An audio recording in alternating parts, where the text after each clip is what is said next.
Hello friends, स्वागत है आपके अपने चैनल जेम स्टडिंग पर। आज की इस वीडियो में हम बात करेंगे MHI 101 के इम्पोर्टेंट क्वेश्चन के ऊपर। इससे पहले एक इम्पोर्टेंट क्वेश्चन और बना दिया गया है जिसमें आपका क्वेश्चन था कांस्य युग में अभिव्यक्ति के साधन कौन से हैं। अगर आपने नहीं देखा है तो चैनल के माध्यम से जाकर आप देख सकते हो। आज की इस वीडियो में हम बात करेंगे कांस्य युग में नगरीकरण के लिए उत्तरदायी कारक कौन से थे, क्या प्रौद्योगिकी ने इसमें कोई महत्वपूर्ण भूमिका निभाई। आपको उत्तर लिखने से पहले एक जरूरी काम करना होता है, प्रश्न को समझना। प्रश्न क्या है कि जो नगरीकरण है वो किन किन कारणों के वजह से आया अस्तित्व में, ठीक है, और इस नगरीकरण में क्या प्रौद्योगिकी ने अपनी कोई भूमिका निभाई, ये पूछा गया है हमसे। तो सबसे पहले हम थोड़ी सी प्रस्तावना लिखेंगे जिसमें हम सभी जानते हैं जो कांस्य युग था वो कब तक था, 300 ईसा पूर्व से 1200 ईसा पूर्व तक था। और इसमें जो मानव है उसने क्या करा था, तांबा और टीन धातु को मिश्र करके कांसा बनाया। अब कांसे का आविष्कार हुआ तो इसका प्रयोग किस किस में होने लगा, औजार, हथियार, मूर्ति, बर्तन, इन सब में इसका उपयोग किया जाने लगा। और ये तकनीकी प्रगति समाज में गहरे परिवर्तन लाई और नगरीकरण की शुरुआत हुई या नगरीकरण की नींव रखी गई। ठीक है, जब हमारे पास औजार आ गया, ठीक है, हमारे पास सबसे पहले क्या आया, कांसा आया। कांसे के बाद हमने उससे औजार बनाए, पत्थर हथियार बनाए, मूर्ति बनाई, बर्तन बनाने स्टार्ट करे, तो क्या हुई, नई नई तकनीकें आई। अब जब किसी भी देश में नई नई तकनीकें आती है ना, यहाँ पर देश गलत बोल रही हूँ मैं, आप जगह बोल दीजिए, ठीक है, किसी भी जगह पे जब नई नई तकनीकें आती है ना तो वहाँ पर गांव बसना स्टार्ट होता है। और जब गांव बसता है धीरे धीरे तो क्या होता है, फिर शहर का निर्माण होता है। अब उत्तरदायी कारक कौन से थे, देखिए सबसे पहले बोल रहे कि कृषि का विकास एक कारण था, ये कृषि का विकास हुआ तो कृषि के विकास ने क्या करा, इसको नगर के रूप में ढाल दिया। यहाँ पर क्या बोल रहे हैं, कांस्य युग में लोग खेती के लिए मजबूत औजार बनाने लगे, क्योंकि हमारे पास क्या आ चुका था, हमारे पास कांसा आ चुका था। तो क्या हुआ, यहाँ पर जो खेती होती थी उसके लिए मजबूर औजार बनने लगे, जैसे आपका हल हो गया, कुल्हाड़ी हो गई, ठीक है। अब जब मजबूत औजार बनने लगे तो इससे क्या हुई, खेती करना पहले की बजाय आसान हो गया और बहुत ज़्यादा तेज हो गया। अब जब आसान हो गया, तेज हो गया, तो उससे क्या हो गया, फसलें जो थी वो बहुत अधिक उगने लगी, ठीक है। अनाज जो था वो ज़रूरत से ज़्यादा हो गया। अब ज़रूरत से ज़्यादा हो गया तो लोगों के पास खाने की कमी नहीं रही, तो क्या करा लोगों ने, एक ही जगह बसना स्टार्ट कर दिया। क्योंकि इससे पहले जो लोग थे वो क्या करते थे, घुमक्कड़ प्रवृत्ति के होते थे, ठीक है, घुमक्कड़ होते थे। अब यहाँ पर क्या बोल रहे, समझना इसको। कृषि के लिए हमारे पास क्या आ गए, औजार आ गए, ठीक है। अब जब औजार आए आपके पास तो कृषि हो गई आपकी आसान और तेज, ठीक है, आसान हो गई और तेज हो गई। जब आसान और तेज हो गई तो अनाज बहुत ज़्यादा मात्रा में उगने लगे, बहुत ज़्यादा मात्रा में अनाज उगने लगे। जब अनाज बहुत ज़्यादा उगने लगे तो लोगों के पास खाने की कमी नहीं रही। अब जब खाने की कमी नहीं रही तो लोगों ने क्या करा, एक ही जगह बसना स्टार्ट कर दिया, ठीक है। तो अब जब एक जगह बसना स्टार्ट कर दिया तो धीरे धीरे गांव बसने लगे। अब गांव से क्या हो गया, धीरे धीरे गांव जो थे वो नगर बनने लगे। आई होप आपको ये समझ में आया होगा। पहले कृषि होती थी, कृषि के लिए औजार बनने लगे तो जो आपकी कृषि है वो तेज हो गई, ठीक है, आसान हो गई तो अनाज बहुत ज़्यादा आने लगे। जब अनाज आने लगे तो खाने की कमी नहीं हुई। खाने की कमी जब लोगों को लगा कि नहीं है तो लोगों ने एक ही जगह बसना स्टार्ट कर दिया। जब बसना स्टार्ट कर दिया तो गांव बने, गांव से धीरे धीरे आपके नगर बने। सेकंड आपका कारण क्या बता रहे हैं यहाँ पर, कांसे का उपयोग और धातु तकनीकें, ठीक है, कांसे का उपयोग और धातु तकनीकें। यहाँ पर तो क्या बोल रहे, तांबे और टीन को मिलाकर बनाए गए कांसे से मजबूत औजार और हथियार बनाए जाते थे, ठीक है। जो तांबा था आपका और जो आपका टीन था उसको मिलाकर क्या बनाना स्टार्ट हो गया, कांस्य, ठीक है, कांस्य बनने स्टार्ट हो गए। अब इस कांस्य से क्या बनाया लोगों ने, औजार, मजबूत औजार बनाना स्टार्ट करा, ठीक है, मजबूत औजार बनाना स्टार्ट कर दिया। इनसे खेतों की जुताई, इमारतों का निर्माण और युद्ध के लिए तैयारी करना आसान हो गया, ठीक है।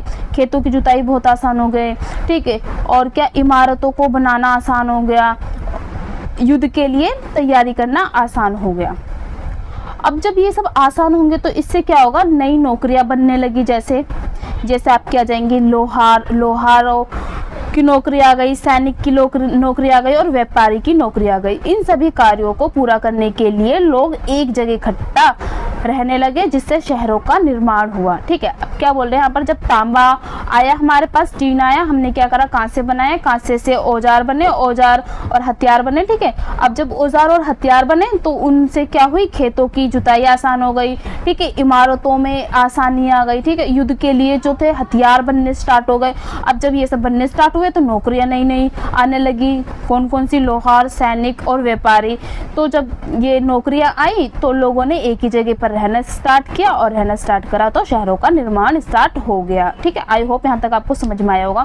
थर्ड पॉइंट इज व्यापार का विकास। ठीक है, व्यापार का विकास कैसे हुआ, जब लोगों के पास अनाज, बर्तन, आभूषण जैसी चीजें अधिक हो गई।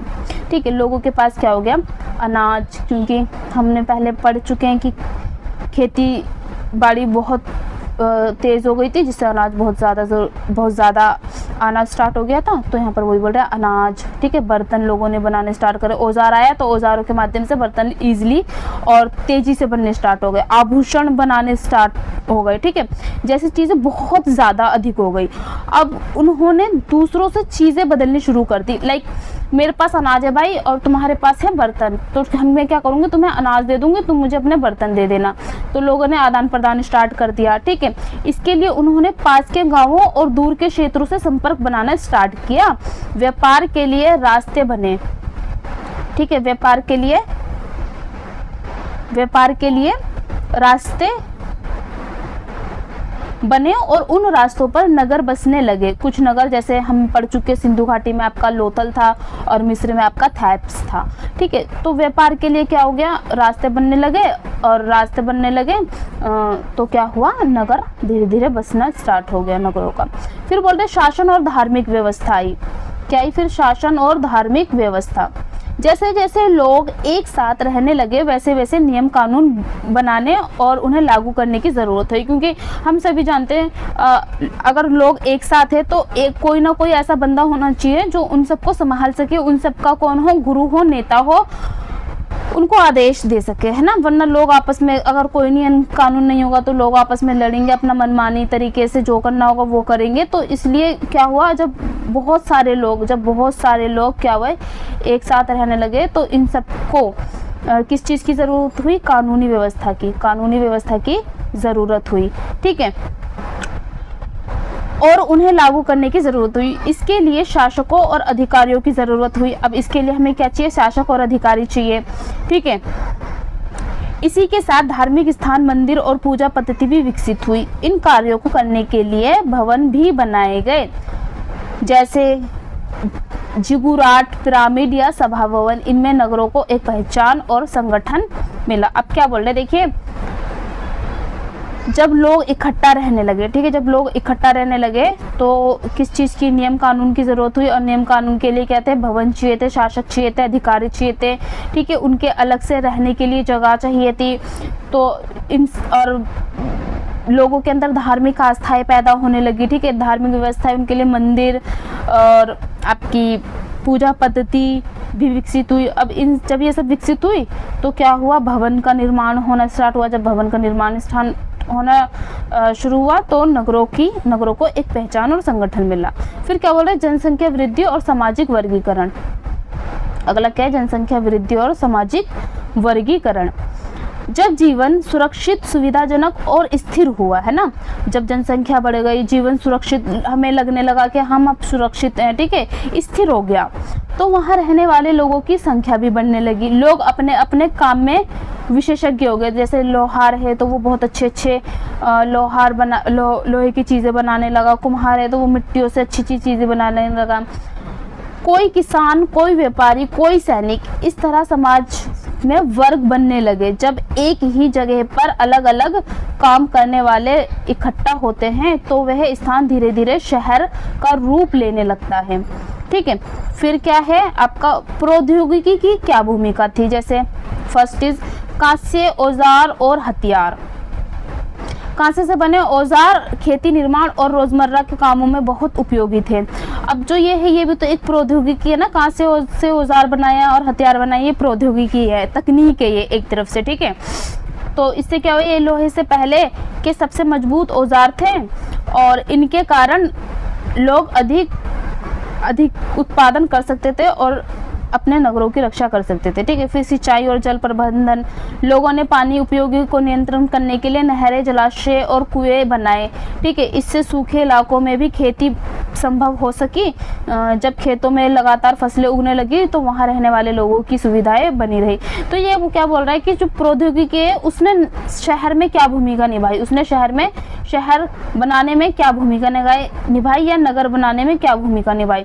तो जैसे अब सिंचाई और जल प्रबंधन है, ये एक प्रौद्योगिकी है और जब ये आया तो खेती बाड़ी अच्छे से होने लगी और जब लोगों को पानी एक ही जगह पे मिलने लगा तो लोग वहीं पे रहने लगे और नगर बसने लगे। नगर नियोजन और निर्माण तकनीकें आई, है ना। हम सिंधु घाटी की बात करें तो यहाँ पर कितनी अच्छी सड़कें थी, साफ सुथरी नालियाँ, है ना। ईंटों से बने मकान हुआ करते थे, सुरक्षित और सुविधाजनक हो गया। इनसे पता चलता है कि उस समय तकनीकी सोच, निर्माण कला बहुत आगे क्या थी, बढ़ चुकी थी, ठीक है। नाउ नेक्स्ट क्या है आपकी लेखन प्रणाली।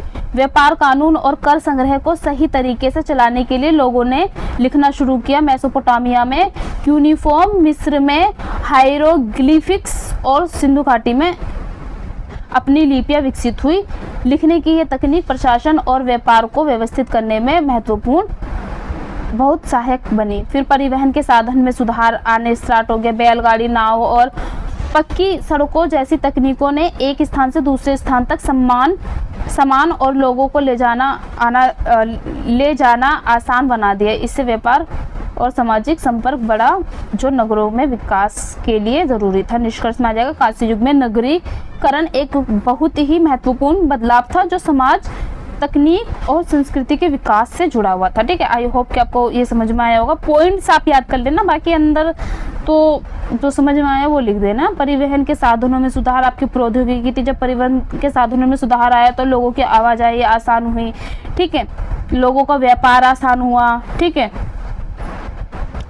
फिर आपके लेखन प्रणाली स्टार्ट हो गई यहाँ पर, ठीक। तो ये सब आप लिख देंगे, ठीक है। और इम्पोर्टेंट वीडियोस के लिए आप चैनल को सब्सक्राइब ज़रूर कर लेना। Thank you.